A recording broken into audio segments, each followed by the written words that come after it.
He opened a box of dehydrated human waste, and after adding water, it softened again. Then, at regular intervals, he scooped out large spoonfuls of the rehydrated waste, placed a raw potato on top of each pile, and watered them. In just over 2 weeks, this barren stretch of land had been transformed into fertile ground. This patch of soil would become his only hope for survival over the next 3 years, because he was on Mars, 34 million miles from Earth, and he had been left behind. 2 months earlier, a sudden and violent superstorm had forced the Mars exploration team to abort their mission. During the emergency evacuation, a piece of metal struck one of the crew members, Mark, injuring him badly.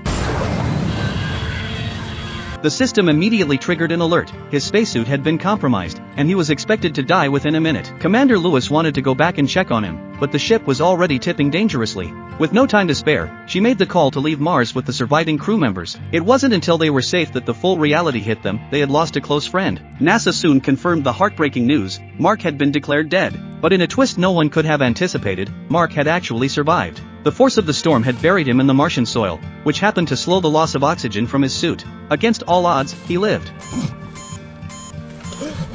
Oxygen level critical. A metal rod had punctured his abdomen, which caused the tear in his spacesuit. Luckily, the wound hadn't damaged any internal organs, and the habitat remained intact. However, the communication systems were completely destroyed, and his teammates were already en route back to Earth. No one knew he was still alive. Mark was now the only human being on Mars. Outside, unpredictable storms loomed, threatening to damage the habitat. The worst-case scenario, the structure could collapse, killing him instantly. But instead of giving in to fear, Mark snapped into action, putting together an ambitious survival plan.